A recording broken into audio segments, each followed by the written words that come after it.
Қайырлы күн. Осындай өте дәмді майонезсіз салат. Өте керемет дәмді салаттардың бірі. Осыны видеоның соңына шейін көріп, лайк басып, комментария жаза кетіңіздер. Каналыма тіркелуді ұмытпаңыздар. Видеоның соңына шейін көріңіздер. Өте керемет етті осылайынан турап шықты міне. Содан кейін сладкий перец, ортасын бәрін сыртын жуып аламыз да, ортасын бәрін тазалап, ортасын бәрін жақсылап жуамыз. Содан осындай соломкаға тураймыз.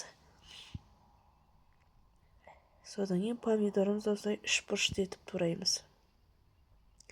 Көк пиязымызды ұзынша қылып соломка ретінде турауға болады. Огурцты осылай соломка ретінде тураймыз. Содан кейін етімізді жақсылап тұрып қуырамыз.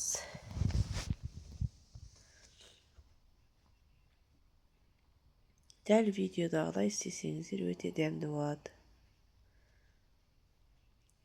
Енді баклажанымыздың сыртын ашып, осылайынан төрт бұрыш ретінде тураймыз. Етімізді газымызға қойып, осылайынан қуырамыз. Дәміне қарай қызыл бұрыш, дәміне қарай тұз қосамыз. Сосын соевый соус аздап қосамыз. Ет аздап жылдамырақ пісетіндей қылып, аздап су құямыз үстіне. Араластырамыз жақсылап. Қуырып алғаннан кейін жақсылап осылайынан араластырамыз. Етімізді жақсылап қуырамыз.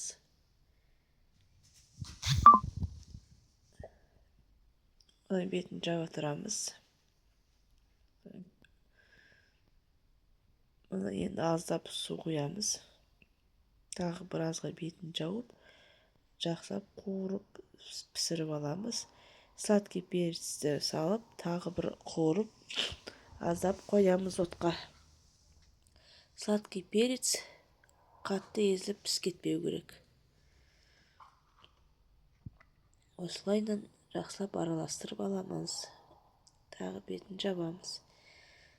Араластырып, газдың асын өшіреміз.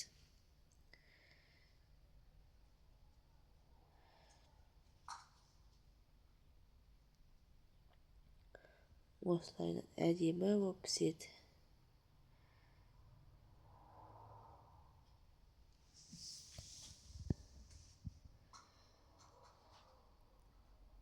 Енді бетін жабамыз.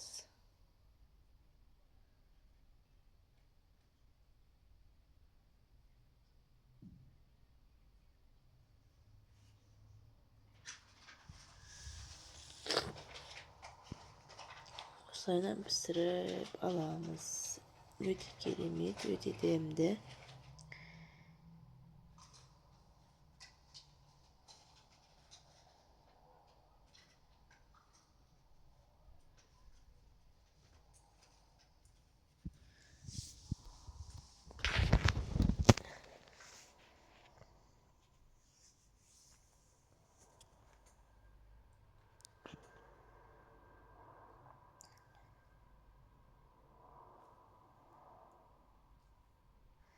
Осылайынан қасында отырып пісірдім.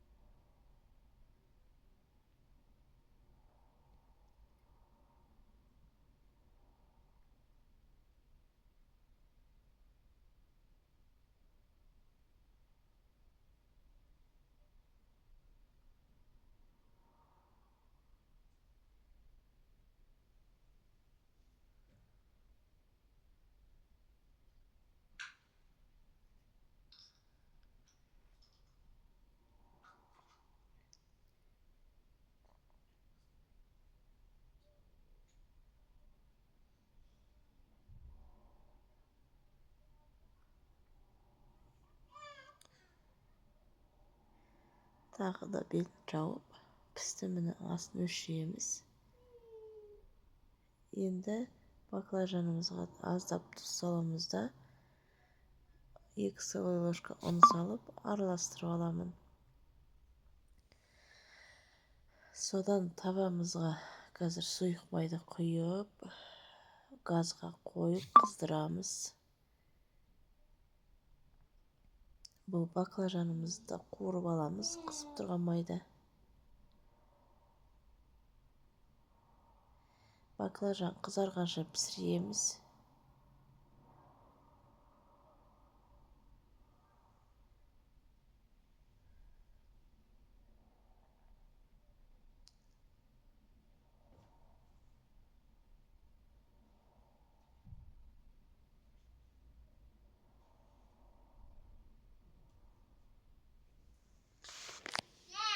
Міне баклажанымыз қызарды.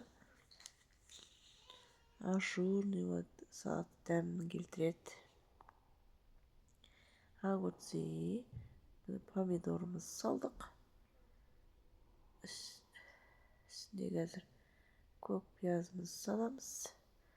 Одан кейін баклажанымыз, жаңа қуырған етімізді салып, осыдан жақсылап араластырамыз. Қолмен де айластыра беруге болады. Жаңағыдай салымқа қылып тураймыз. Помидорымыз бен огурцымызға тұз кішкене сіңсін деп аздап қасықтың ұшымен ғана салдым. Міне осындай болып әдемі болып пісті. Видеоны соңына шейін көргендеріңізге рахмет. Келесі әдемі рецепт алғанша қош сау болыңыздар.